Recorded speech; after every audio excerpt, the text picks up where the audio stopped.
bwani kosobola okuba okusoka nompa ku kivu kati ekivulu kino kyekyanwaji mu katono wali soko mpe nwaji yekka ekivulu kino kyekyanwaji. The difference between these two shows, nwaji n'obudaala yabwinvolvingiramu kati ewabadde VIP ya RAG wewali stage yani ya nwaji n'akamalayo ne kagenda nga involvingamu n'obudaala ono obudaala yandibadde nga backstage ye. Kakati science aliwo bagamba nti side yawabeera VIP eya RAG weyabadde ebiseera ebisinga abantu abayimbi stage backstage bakola nnene balekayo ekibangirizi. RAG wandibadde nga buli obudaala ye yabulese. Kakati awe wali tayo okumanya muyimbi ki Munnayuganda alina record passport. Kati awe wali tayo okumanya muyimbi ki alina record ya Lugogo ku nwaji. Either they are tying oba RAG yagimenye oba nwaji yasigadde. Simanyi mu opinion zammwe ziri zitya? Nze ndowooza moving forward kizibu nnyo oba kibeera very unfair okubanga tupimisa amaaso kuba amaaso olumu gayinza okubanga gayinza otulimba naddala mu mbeera ng'eyo naye bannaffe abaatusookayo tukebera nnyo mu ka box office mu ka box mu kasente netulaba tickets ezatundiddwa era walifa abatera okulaba emipiira tubaguba kuli kumpi kuggwa nga bateekawo Old Trafford etuzza abantu emitwalo 7,223 mu biki okitegeera kibeere nga kiyambayambako for such discussions. Otherwise buli majja agenda n'ekike ate kiyinza okuleetamu obuzibu. Naye so far bannayuganda balina record ya cricket oval kati tugisudiriza kati bali babiri nti yosobola okukibawa nti bali babiri teriimu bubadi teriimu ate kamera ango teriimu ate bikoze bitya kuki ya ekifaananyi yakifunziza omanye mwana oyo kuki naye mu kugira ebintu ebyo. Now the big question is Kasirye wakati mu URA omuzibu ennaku zino bbeeyi y'okulanga kino performance ya RAG erekawo abayimbi ba Uganda abanene abadda mu politics w'endongo nga kati focus yaabwe eri ku bintu bingi. Alina focusinga ku ndongo ye alina focusinga ku politics ali mu ndongo abamu bafumyako nebigati nebagako ne mu politics wawamu kibalekawa kuviira ddala mu ntandikwa industry ina politics owaayo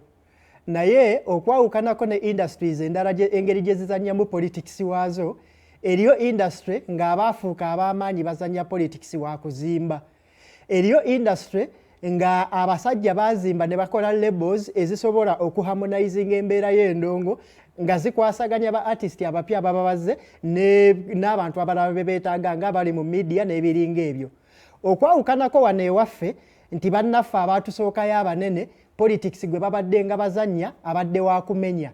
nti bo beekuumira mu bifo byabo ebinene gye bali buli brand ejja ne bakola ki ne bagimenya bumenya mu kifo ky'ogizimba naye ng'ate beerabira ekyamazima nti time etuuka nga tokyasobola competinga nga we wakompitinga luli ng'ate oteekeddwa okuteekawo abalala abanaakola ki abanaakikola nga bw'olaba Donny Jazzy wakeera ku makya n'agaa sikyasobola kudduka nga bwe nadduka luli n'ate bwenkola Tiwa asobola okukikola bwenkola Ayra Star asobola okukikola bwenkola Rema asobola okukikola kati wane waffe kyawukanamuuko nti omuyimbi ow'amaanyi bw'alaba nga Bafana azze alina making sure nti ateekawo byonna ebinaalemesa Bafana okwambuka. Good Life bwejja the same bali enisikini bwe bajja the same nti kati bo we baakola ekituufu byonna byabikola ne batuuka nga bateekeddwa kubeera beebuuzibwako ku kyalo na kuzimba kubanga kino tuba tukisuubira nti bw'akula ajja kufuuka bize oba oluusi ono alina restaurant ono aliko mu byobufuzi ono alina kampani ekola enguudo kati aba takyasobola kukwata maanyi gonna gakola ki gassa wano kitegeeza aba ateekeddwa kusapootinga musaayi mupya kuba ye tuba tetulina bye tumubanja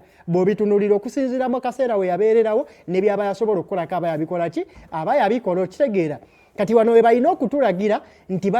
basobola okujja ne bagamba nti oke katandika okugaziya bizinesi y'endongo tutandika okugijja ku ffe kuba osanga 30 years later sikyasobola kubuuka nga John Black 20 years later sikyasobola kukola John Gundi byakola Fiki Gaza so kitegeeza kati nange kangaziwe mbenga nsobola okuba nga ngezaako okukola ki okuinfluencinga kubaga amazima bw'otunulira ne generational differences olaba nga abaana abapya balina ebintu bye bavibinga nabo bali bye batakyasobola kukola kitegeeza bali bateekeddwa atandika kusindika maanyi kugasindika mu bapya abalina potential okubanga basobola okukola ki okubanga basobola okukola kitegeera ne bwe kinaasigala nga politics tumuzannya nga ne bw'oba toyinaawo oluyimba at least wabeererawo nga tewali kigenda sigala nga kikyakola ki nga kikyatukosa kitegeera so yensonga lwaki olwaleero ojja kulaba Waikibenda alina tweet gy'akoze n'agamba nti gatekeeper agenda kuloga kitegeeza naye kennyini bakimanyi kuba Waikibenda alina testimony gye yawaako omunene gwe yagenda yeebuuzeeko amuwe ku magezi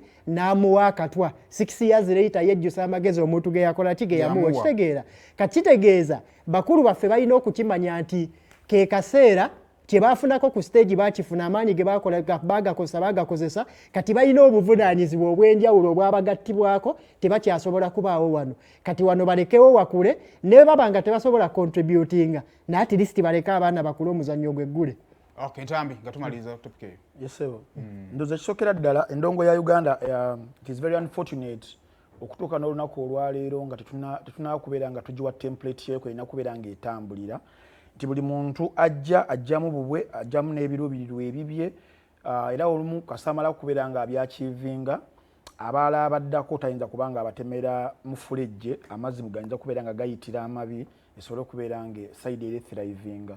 so mu mbeera eyo ndowooza abayimbi bano nabo abapya oba abato tebalina kirala nabo balina kubanga bajja ne strategies zaabwe era bagezezzaako nnyo okubeera nga bachenjinga status quo nga balina okubanga etambula zijjukira ndowooza before myaka nga 6 emabega twali tulina cliche mwe tutambulira ey'abasatu abane n'abasatu ne lufuuka